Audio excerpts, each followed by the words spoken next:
ಸಭೆ core committee ಸಭೆ ಮುಕ್ತಾಯ ಆಗಿದೆ.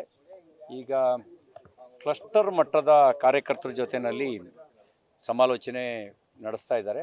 ಇನ್ನೊಂದು 10-15 ನಿಮಿಷಕ್ಕೆ ಆ ಸಭೆಯೂ ಕೂಡ ಪೂರ್ಣಗೊಳ್ಳುತ್ತೆ. 28 ಲೋಕಸಭಾ ಕ್ಷೇತ್ರಗಳನ್ನು ಭಾರತೀಯ ಜನತಾ ಪಾರ್ಟಿ ಪ್ಲಸ್ NDA ಸೇರಿಸಿ ಗೆಲ್ಲೋದ್ರ ಬಗ್ಗೆ ಯಾವ್ಯಾವ ವಿಷಯಗಳು ಮುನ್ನೆಲೆಗೆ ಬರ್ಬೋದು, ಕಾಂಗ್ರೆಸ್ನ ಯೋಜನೆ ಏನಿದೆ ಇದೆಲ್ಲವೂ ಕೂಡ ಕೋರ್ ಕಮಿಟಿಯಲ್ಲಿ ಚರ್ಚೆ ಮಾಡಿದ್ದೇವೆ. ಅವರು ಸಿದ್ದರಾಮಯ್ಯನವರು ಇತ್ತೀಚೆಗೆ ದೆಹಲಿಗೆ ಹೋಗಿ ಅಲ್ಲಿ ಹೋಗಿ ಚಳವಳಿ ಮಾಡಿದ್ದೇ ಒಂದು ದುರುದ್ದೇಶ ಕಾರಣಕ್ಕೋಸ್ಕರ. ರಾಷ್ಟ್ರೀಯತೆ ವಿರುದ್ಧ ಪ್ರಾದೇಶಿಕ ಭಾವನೆಯನ್ನು ಎತ್ಕಡಬೇಕು ಅನ್ನುವಂಥ ಸಂಚು ನಡೆಸಿರೋದು ಅದರಲ್ಲಿ ವ್ಯಕ್ತ ಆಗುತ್ತೆ. ವಾಸ್ತವಿಕವಾಗಿ ಈ ಹಿಂದೆ ಮನಮೋಹನ್ ಸಿಂಗ್ ಅವರು ಅಧಿಕಾರದಲ್ಲಿದ್ದಾಗ ಎಷ್ಟು ಕೊಟ್ಟಿದ್ರು ಅವರು, ನಮಗಿರೋ ಮಾಹಿತಿ ಪ್ರಕಾರ ಟ್ಯಾಕ್ಸ್ ಡೆವಲ್ಯೂಷನ್ ಮತ್ತು ಗ್ರಾಂಟ್ಸ್ ಇನ್ ಏಡು ಎರಡೂ ಸೇರಿ 1,42,000 ಕೋಟಿ ರೂಪಾಯಿ 10 ವರ್ಷದಲ್ಲಿ ಬಂದಿದ್ದು. ಈಗ ಟ್ಯಾಕ್ಸ್ ಡೆವಲ್ಯೂಷನ್ ಮತ್ತು ಗ್ರಾಂಟ್ ಇನ್ ಏಡ್ ಸೇರಿ ನರೇಂದ್ರ ಮೋದಿಯವರು ಕೊಟ್ಟಿರೋದು 4,91,000, ಹತ್ತತ್ರ 3,49,000 ಕೋಟಿ ರೂಪಾಯಿ ಹೆಚ್ಚುವರಿಯಾಗಿ ಕೊಟ್ಟರೂ ಕೂಡ ಒಂದು ತಪ್ಪಭಿಪ್ರಾಯ ಮೂಡಿಸಬೇಕು ಅನ್ನೋ ಕಾರಣಕ್ಕೆ ಇವರು ವಿಫಲರಾಗಿದ್ದಾರೆ. ಈಗ ಅವರು ಖಜಾನೆ ಖಾಲಿ ಆಗಿರ್ಬೋದು. ಆ ಕಾರಣಕ್ಕೆ ಅವರು ವೈಫಲ್ಯನ ಮುಚ್ಚಾಕೊಳ್ಳೋದಕ್ಕೆ ಸಬ್ಜೆಕ್ಟ್ನ ವಿಷಯಾಂತರ ಮಾಡಬೇಕು ಮತ್ತು ಅನ್ಯಾಯ ಆಗ್ತಾಯಿದೆ ಅಂತ ಒಂದು ಜನರ ಮುಂದೆ ಬಿಂಬಿಸೋದಕ್ಕೋಸ್ಕರ ಒಂದು ಟೂಲ್ ಕಿಟ್ ಅಂದರೆ ಮುಂಚೆನೇ ಡಿಸೈನ್ ಮಾಡಿಕೊಂಡು ಯಾವಾಗ ಏನೇನು ಮಾಡಬೇಕು ಅಂತ ಡಿಸೈನ್ ಮಾಡಿಕೊಂಡು ಸಂಚು ಮಾಡಿದ್ದಾರೆ ಅನ್ನೋದು ನಮ್ಮ ಸಭೆಯಲ್ಲಿ ಚರ್ಚೆ ಆದಂಥ ಪ್ರಮುಖವಾದಂಥ ವಿಷಯ. ಅದಕ್ಕೆ ನಾವು ಇದುವರೆಗೂ ಯಾವ್ಯಾವುದಕ್ಕೆ ಏನೇನು ಕೊಟ್ಟಿದ್ದೇವೆ, ರೈಲ್ವೆಗೆ ಎಷ್ಟು ಕೊಟ್ಟಿದ್ದೇವೆ, ರಸ್ತೆಗೆ ಎಷ್ಟು ಕೊಟ್ಟಿದ್ದೇವೆ, ಯಾವ್ಯಾವ ಸಹಾಯಧನ ಎಷ್ಟೆಷ್ಟು ಬಂದಿದೆ, ಟ್ಯಾಕ್ಸ್ ಡೆವಲ್ಯೂಷನ್ ಎಷ್ಟು ಹೆಚ್ಚಾಗಿದೆ, ಇದನ್ನು ನಾವು ಸಮಗ್ರ ಮಾಹಿತಿಯನ್ನು ಜನರಿಗೆ ತಲುಪಿಸ್ಬೇಕು ಅನ್ನೋದು ಕೂಡ ಸಭೆಯಲ್ಲಿ ಚರ್ಚೆ ಆಗಿರ್ತಕ್ಕಂಥ ವಿಷಯ. ನಾವು ಅದನ್ನು ಜನರಿಗೆ ತಲುಪಿಸುವಂಥ ಕೆಲಸವನ್ನು ನಾವು ಮಾಡ್ತೇವೆ. ಸಮಗ್ರ ಮಾಹಿತಿಯನ್ನು ಇವರು ಒಂದು ಯೋಜನೆ ಏನಿದೆ ಅದನ್ನು ಬಯಲಿಗೆಳೆಯುವಂಥ ಕೆಲಸನೂ ಕೂಡ ಮಾಡ್ತೇವೆ. ಅವರೇನು ದುರುದ್ದೇಶಪೂರ್ವಕವಾಗಿ ಮಾಡ್ತಾಯಿದ್ದಾರೆ ಅದನ್ನು ಬಯಲಿಗೆಳೆಯ ಕೆಲಸ ಮಾಡಬೇಕು ಅನ್ನೋದು ಕೂಡ ಚರ್ಚೆ ಆಗಿರ್ತಕ್ಕಂಥ ಅಂಶ. ಹಾಗಾಗಿ ನಮಗೆ ವಿಶ್ವಾಸ ಇದೆ. ಅವ್ರು ಹೇಳಿದರು ಈಗ 26+1 JDS ಸೇರಿ 27 ಸೀಟ್ ನಮ್ಮದೇ ಇದೆ. ಇನ್ನೊಂದು ಗೆದ್ದರೆ 100% ರಿಸಲ್ಟು. 20 ಹೌದು, ಚುನಾವಣೆದು ಚರ್ಚೆ ಆಗಿದೆ. 28 ಸ್ಥಾನ ಗೆಲ್ಲೋದಕ್ಕೆ ಏನು ಬೇಕು ಎಲ್ಲ ಸ್ಟ್ರಾಟಜಿ ಉಳಿದಿದ್ದೆಲ್ಲ ಡೀಟೇಲ್ಸು ಡಿಸ್ಕಷನ್ ಮಾಡಿ ಪ್ಲಾನಿಂಗ್ ಮಾಡೋದು ಇವೆಲ್ಲವೂ ಚರ್ಚೆ ಆಗಿದೆ.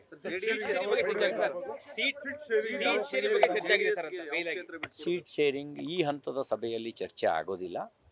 ಅದು NDA ಸಭೆಯಲ್ಲಿ ಚರ್ಚೆ ಆಗುತ್ತೆ.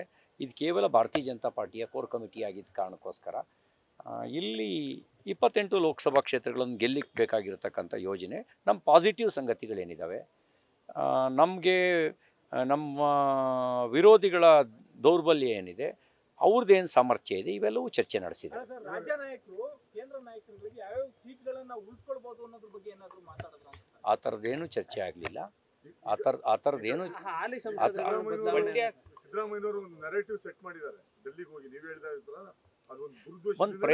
ಒಂದು ಪ್ರಯತ್ನ ಮಾಡ್ತಿದ್ದಾರೆ. ಅವರು ವೈಫಲ್ಯ. ಯಾಕೆಂದರೆ ಸಿದ್ದರಾಮಯ್ಯನವರು ಇವತ್ತು ನಿನ್ನೆ ಹಣಕಾಸು ಖಾತೆ ಸಚಿವರಾಗಿ ಕಾರ್ಯನಿರ್ವಹಿಸಿದವರಲ್ಲ. ಅತಿ ಹೆಚ್ಚು ದೀರ್ಘಕಾಲ ಹಣಕಾಸು ಖಾತೆ ಸಚಿವರಾಗಿ ಕಾರ್ಯನಿರ್ವಹಿಸಿದವರು. ಅವರಿಗೆ ಸ್ಪಷ್ಟವಾದ ಮಾಹಿತಿ ಇದೆ. ಅವರೊಂದು ಚಾಲೆಂಜ್ ಕೊಟ್ಟಿದ್ದಾರೆ. ನಾನು ಹೇಳಿದ ಅಂಕಿಅಂಶಗಳು ಸುಳ್ಳಾದರೆ ರಾಜಕೀಯ ನಿವೃತ್ತಿ ಪಡಿತೀನಿ ಅಂತ. ಬಹುಶಃ ಅವರು ರಾಜಕೀಯ ನಿವೃತ್ತಿ ಪಡೆಯುವ ಕಾಲ ಸನ್ನಿಹಿತ ಆಗಿದೆ. ಅವ್ರ ಮಾತನ್ನು ಉಳಿಸ್ಕೊಳ್ಳೋದಾದರೆ ಅವ್ರ ಮಾತನ್ನು ಉಳಿಸ್ಕೊಳ್ಳೋದಾದರೆ ಅವ್ರು ರಾಜಕೀಯ ನಿವೃತ್ತಿ ಪಡಿಬೇಕು. ಎಲ್ಲ ನಮಗೆ ನೋಡಿ, ನಾವು ಹೇಳ್ತಾ ಇದ್ದೀವಲ್ಲ, 3,49,000 ಕೋಟಿ ಕಾಂಗ್ರೆಸ್ 10 ವರ್ಷದಲ್ಲಿ ಕೊಟ್ಟಿದ್ದಕ್ಕಿಂತ ಜಾಸ್ತಿ ಭಾರತೀಯ ಜನತಾ ಪಾರ್ಟಿ ಕೊಟ್ಟಿದೆ. ಅಂದರೆ ನಾವು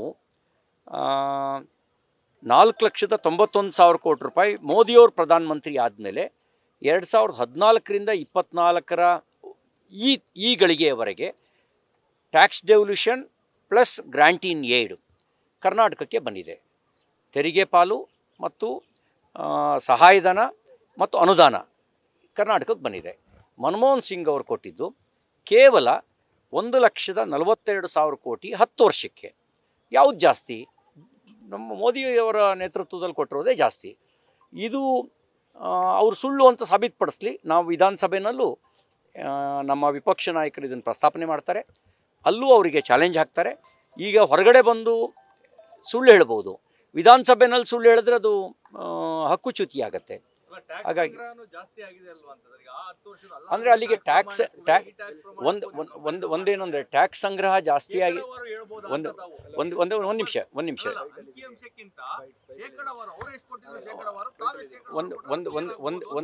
ಒಂದೇನಂದರೆ ಟ್ಯಾಕ್ಸ್ ಸಂಗ್ರಹ ಅದು BJP ಸರ್ಕಾರದ ಸಾಮರ್ಥ್ಯವನ್ನು ತೋರಿಸುತ್ತೆ. ತೆರಿಗೆ ಸಂಗ್ರಹ ಆಗಿದೆ ಅಂದರೆ ಗ್ರೋತ್ ಆಗಿದೆ ಅಂತ ಅವರು ಅವಾಗ ಒಪ್ಕೋಬೇಕಾಗತ್ತೆ. ನರೇಂದ್ರ ಮೋದಿಯವರು ಕಾಲದಲ್ಲಿ ಬಜೆಟ್ಟು 17 ಲಕ್ಷ ಕೋಟಿಯಿಂದ 42 ಲಕ್ಷ ಕೋಟಿಗೆ ಹೋಗಿದೆ ಅಂತ ಹೇಳಿದ್ರೆ, ಬಜೆಟ್ ಸೈಜು ಡಬಲ್ಲಾಗಿಯೂ ಹೆಚ್ಚಾಗಿದೆ ಅಂದರೆ ಇಟ್ ಈಸ್ ಗ್ರೋತ್, ಇದು ಡೆವಲಪ್ಮೆಂಟ್ ಆಗಿದೆ ಅಂತ ಒಪ್ಕೋಬೇಕಾಗತ್ತೆ. ಅವಾಗ ಅಲ್ಲ, ಒಂದು ನಿಮಿಷ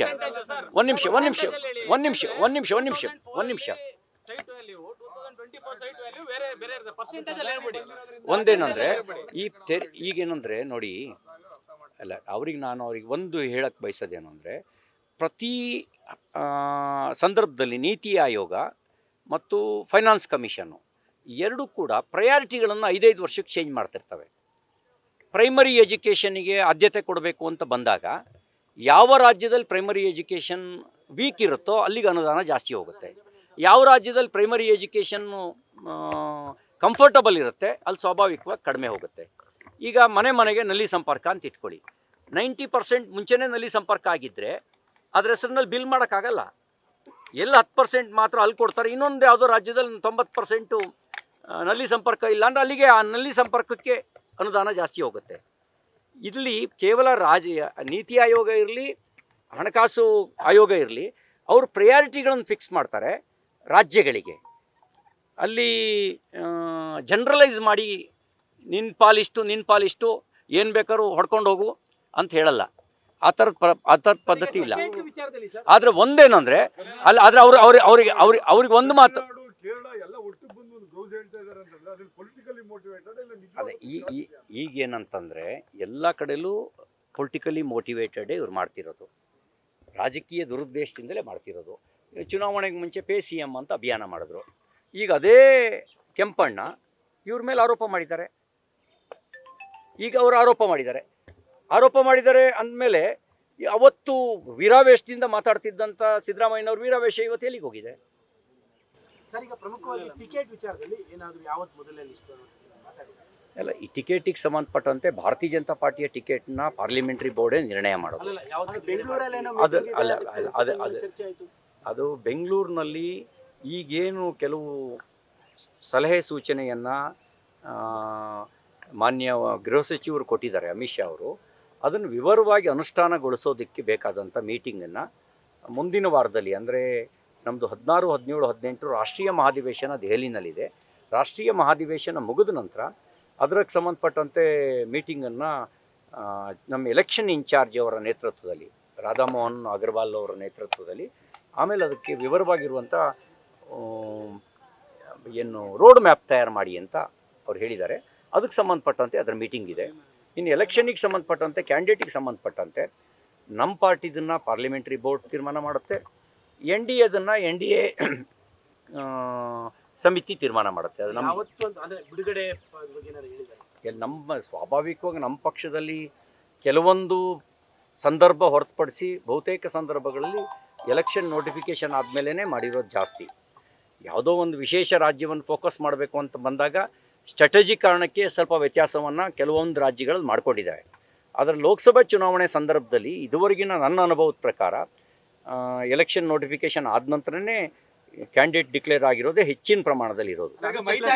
ಮೈತ್ರಿ ವಿಚಾರವಾಗಿ ನಾಯಕರುಗಳು ವ್ಯತಿರಿಕ್ತವಾದಂಥ ಹೇಳಿಕೆಗಳನ್ನ ಕೊಡ್ತಾರೆ. ಈ ಬಗ್ಗೆ ಏನಾದ್ರು ಚರ್ಚೆ ಆಯ್ತಾ ಸರ್? ಏನು ರೀತಿ ನಡ್ಕೋಬೇಕು, ಯಾವ ರೀತಿ ಮೈತ್ರಿನ ಪಾಲಿಸಬೇಕು ಅಂತ? ಅಲ್ಲ, ಆ ಥರ ನಮಗೆ ಈಗ JDS NDA ಭಾಗ ಆಗಿರೋದ್ರಿಂದ ಅವ್ರನ್ನ ನಾವು ಎಲ್ಲ ರೀತಿಯಿಂದಲೂ ಕೂಡ ಗೌರವದಲ್ಲಿ ಕಾಣ್ತೇವೆ. ಒಟ್ಟಿಗೆ ತಗೊಂಡೋಗುವಂಥ ಕೆಲಸನ ನಮ್ಮ ಕಡೆಯಿಂದ ನಾವು ಮಾಡೇ ಮಾಡ್ತೀವಿ. ನಮ್ಮ ಕಡೆಯಿಂದ ಆ ಥರದ್ದು ಏನೂ ಕೂಡ ತೊಡಕಾಗದ ರೀತಿಯಲ್ಲಿ. ಈಗ ನೋಡಿ, ಈಗ ಪಕ್ಷದ ನೇತೃತ್ವದ ನಡುವೆ ಯಾವುದೇ ರೀತಿ ಆ ಥರದ ಗೊಂದಲ ಇಲ್ಲ. ಹೇಳಿಕೆ ಬರ್ತಾ ಹೇಳಿದ್ರಾ? ಇಲ್ಲ, ಆ ಥರದ ಹೇಳಿಕೆ ಬಗ್ಗೆ ಏನು ಚರ್ಚೆ ಆಗಿಲ್ಲ. ವಾರ್ನಿಂಗ್ ಅಂತ ಪದ ಬಳಸಿದ್ರೆ ಯಾವ ವಿಚಾರವಾಗಿ ವಾರ್ನಿಂಗ್ಗಳಾಯ್ತು ಅಂತ ನಾನು ಪದ ಬಳಸಲಿಲ್ಲ. ಸಾರಿ, ನೀವು ನನ್ನನ್ನು ಕನ್ಫ್ಯೂಸ್ ಮಾಡಂಗಿಲ್ಲ. ಕಳೆದ ವಿಧಾನಸಭಾ ನಂಗೆ ಹೇಳೇ ಇಲ್ಲ. ಇಲ್ಲ, ಆ ಥರದ್ದು ಏನು ಚರ್ಚೆ ಆಗಿಲ್ಲ. ಈಗ ಲೋಕಸಭೆ ಎಲೆಕ್ಷನ್ಗೆ ಬಿಜೆಪಿ ಕೋರ್ ಕಮಿಟಿ ನೀವೇನಿದ್ದೀರಿ, ನೀವು ರೋಡ್ ಮ್ಯಾಪ್ ಡ್ರಾ ಮಾಡ್ತಾ ಇದ್ದಾರಾ, ಇಲ್ಲಾಂದ್ರೆ ಅಮಿತ್ ಶಾನೇ ರೋಡ್ ಮ್ಯಾಪ್ ಡ್ರಾ ಮಾಡಿ ಎಲೆಕ್ಷನ್ ನಿಮಗೆ ಕೊಡ್ತಾ ಇದ್ದಾರೆ? ನಮಗೆ ನಮ್ಮ ಹತ್ರ ಚರ್ಚೆ ಮಾಡಿ ಫೀಡ್ಬ್ಯಾಕ್ ತಗೊಂಡ ನಂತರ ಅವರೊಂದು ಸಲಹೆ, ಅವರ ಅನುಭವದ ಸಲಹೆಯನ್ನು ಕೊಟ್ಟಿದ್ದಾರೆ. ಅದನ್ನು ಕೆಳಗಡೆವರೆಗೂ ಅನುಷ್ಠಾನಗೊಳಿಸೋದಕ್ಕೆ ನಾವು ಕೂತ್ಕೊಂಡು ಡೀಟೇಲ್ ಡಿಸ್ಕಷನ್ ನಾವು ಮಾಡ್ಕೊಳ್ತೀವಿ. ಹಾಗೇನಿಲ್ಲ. ಅಲ್ಲ ನೋಡಿ, ಏನಂದರೆ ಎಲ್ಲ ವಿವರ ಚರ್ಚೆ ಮಾಡಿ ಡೀಟೇಲ್ಸ್ ರೋಡ್ ಮ್ಯಾಪ್ ತಯಾರು ಮಾಡಬೇಕು ಅಂತ ಹೇಳಿದ್ರೆ ಇನ್ನೊಂದು 4-5 ಗಂಟೆ ಕೂತ್ಕೋಬೇಕಾಗ್ತಿತ್ತು. ಅದಕ್ಕಾಗಿ ಈಗ ಅವರೊಂದಷ್ಟು ಸ್ಥೂಲವಾಗಿ ಸೂಕ್ಷ್ಮವಾಗಿ ಹೇಳಿರೋದನ್ನು ನಾವು ಸ್ಥೂಲವಾಗಿ ಎಕ್ಸಿಕ್ಯೂಟ್ ಮಾಡ್ತೀವಿ. ನೋಡು, ಅಜೆಂಡಾ ಸೆಟ್ ಆಗಿದೆ, ಟಾರ್ಗೆಟು ಸೆಟ್ ಆಗಿದೆ. ಟಾರ್ಗೆಟು 28 ಔಟ್ ಆಫ್ 28 ಟಾರ್ಗೆಟು, 28ಕ್ಕೆ 28 ಸ್ಥಾನ ಗೆಲ್ಲೋದು ಟಾರ್ಗೆಟು. ಅಜೆಂಡಾ ಅವರ ವೈಫಲ್ಯಗಳನ್ನು ಬಯಲಿಗೆಳೆಯೋದು. ಇವತ್ತು ಖಜಾನೆ ಖಾಲಿಯಾಗಿದೆ. ಹಾಗಾಗಿಯೇ ವಿಷಯಾಂತರ ಮಾಡೋದಕ್ಕೆ ಸಿದ್ದರಾಮಯ್ಯನವರು, ಮಾನ್ಯ ಮುಖ್ಯಮಂತ್ರಿಗಳು ವಿಫಲರಾಗಿದ್ದಾರೆ. ಕಾಂಪಿಟೇಷನ್ ನಡೆದಿದೆ. ಯಾರು ಹೆಚ್ಚು ಲೂಟಿ ಹೊಡೆಯೋದು ಅನ್ನೋದು CM DCM ನಡುವೆ ಕಾಂಪಿಟೇಷನ್ ನಡೆದಿದೆ. ಇದುವರೆಗೂ ಮುಖ್ಯಮಂತ್ರಿ ಸಿದ್ದರಾಮಯ್ಯನವರು ಈ ಹಿಂದಿನ ಅವರ ಟ್ರ್ಯಾಕ್ ರೆಕಾರ್ಡ್ ತೆಗೆದು ನೋಡಿದಾಗ ಜನ ಅನ್ಕೊಳ್ತಾರೋ ಅಂತ ಕೆಲವೊಮ್ಮೆ ಜನರಿಗೆ ಹೆದರ್ತಿದ್ರು. ಆದರೆ ಈ ಸರಿ ಮುಖ್ಯಮಂತ್ರಿ ಆದಮೇಲೆ ನಂದು ಇನ್ನೇನು ಫೈನಲ್ ಸ್ಟೇಜು, ಕಡೆ ಆಟ ಆಡ್ಬಿಡೋಣ, ಇನ್ನೇನು ನನಗೆ ಉಳಿದಿಲ್ಲ. ಹಾಗಾಗಿ ನಾನು ಯಾವುದಕ್ಕೂ DK ಶಿವಕುಮಾರ್ರಿಗಿಂತ ಒಂದು ಕೈ ಜಾಸ್ತಿನೇ ಇರಬೇಕು ಅಂತ ಅನ್ನುವಂಥ ಯೋಚನೆ ಮಾಡ್ತಿದ್ದಾರೆ. ಹಾಗಾಗಿ ಕಾಂಪಿಟೇಷನ್ ಇದೆ.